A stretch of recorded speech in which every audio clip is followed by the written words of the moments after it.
One of the other things that was missing from Salisbury in the 70s was a Greek system.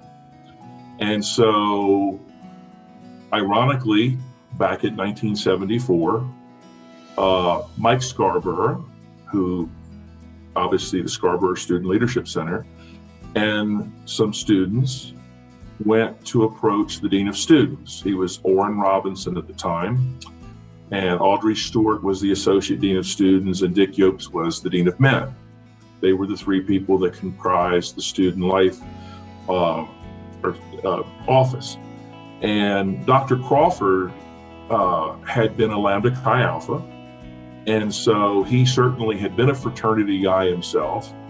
And the Dean of Students office met with Dr. Crawford and Mike Scarborough and a few of the early stages and decided, yes, I think we can start a Greek community here.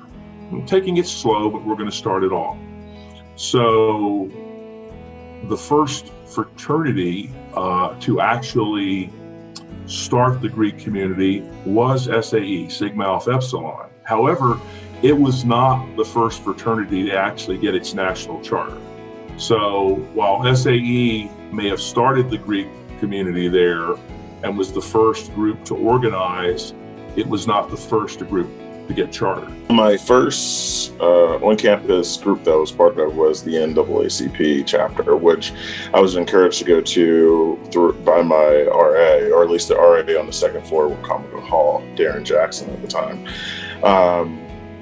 I actually struggled with academics in my freshman year, and what I found out was the more activities that I actually was involved in, it forced me to manage my time better, and my grades progressively started to get better.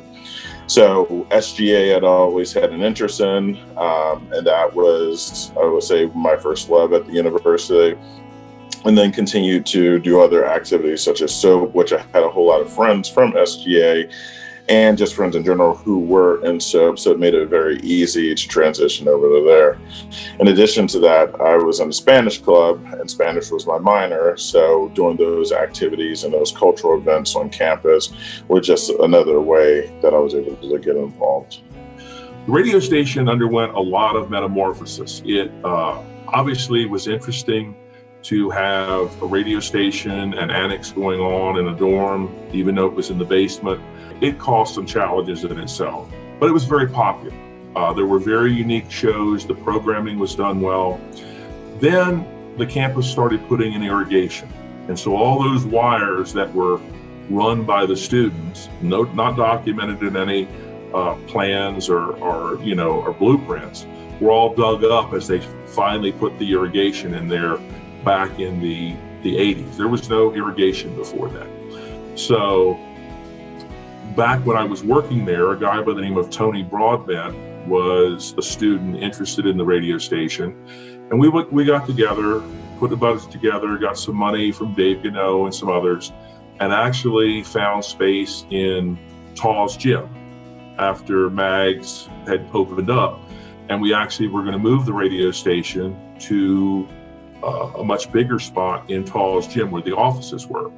So we opened up the radio station, rewired through the campus manhole duct system, the buildings, and the radio station was reborn. It was still WSSC then. It's gone through 3 name changes, but that was what it was then. And so back in, I think, 83, I believe was the year, once again, we had the radio station broadcasting full tilt. And Tony had been able to get secondhand used equipment, production equipment, and it was really close to what was a real radio station broadcasting in the community, broadcasting from campus. A couple of initiatives for SGA that we're involved in was the big event is one of the things that we started.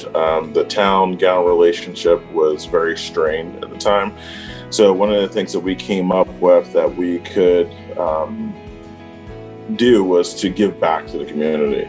So we did a day of service where we got all the student groups, student government itself, and anybody else who wanted to go out in the community and do yard work for anyone who needed it. We mainly targeted the elderly residents, but anyone who needed work, be it raking up leaves, doing any type of yard work that you need, we did it. And it grew and grew and grew over the years, so much so that we had trucks, we had radios out there sending people different locations, we had residents that were calling and actually upset that we weren't able to get to them because there wasn't enough hours in the day to be able to accomplish it. And I am personally happy to see that event is still going on today, this many years later. Probably when I say closest friend, both when I was a student and when I worked there as an administrator, was David Gano. David Gano was the director of the College Center.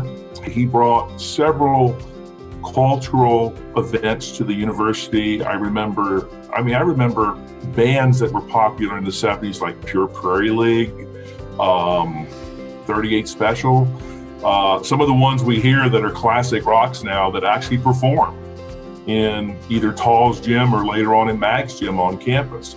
There was artists such as Ben Folds, and the most notable one since I was there was Taylor Swift when she came through there. And at the time, she was not on the radio or anything. And then about a week after her leaving, a week or two after, all of a sudden I heard her on the radio. It was like, wow, we just met the star that's there, and now everyone knows who she is throughout the world. So it's pretty awesome. And over the years, Dave Gano worked very, very, very hard, again, with limited budget, to bring cultural activities, to bring poet laureates. To bring some incredible speakers, some incredible entertainment to a small town campus, and he succeeded. One of the most unique things about Dave was when he let me create a Friday night film series. And those who went to school back then will remember it. We actually took Holloway Hall Auditorium. We had a popcorn machine in the lobby. We sold sodas.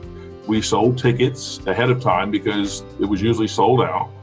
We had footlights on the screen. We had the drapes draw just like a movie theater, showed a cartoon, and showed a full-length feature film. And every Friday night, we made that a movie theater. And we again took the next step of keeping a suitcase college from people going home. So we kept the series going every week. And that was just something, again, that brought something unique to the college. Salisbury is a very welcoming campus that values the academics as well in and out of the classroom. The life experiences and going out into the community or internships, learning that way, as well as the opportunities inside the classroom.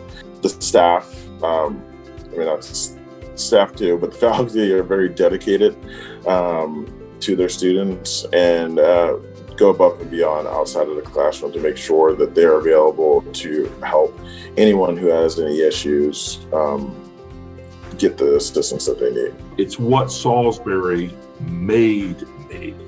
Someone who is so attached that I can't let go.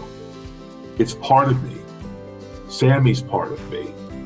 It's a university not only of national distinction, that's recognized in many, many, many facets by many periodicals and organizations. But it's one of the most unique campuses I think I've ever visited or been on. And it leaves that type of love and that type of commitment to want to give back and to want to be part of something that made you what you are.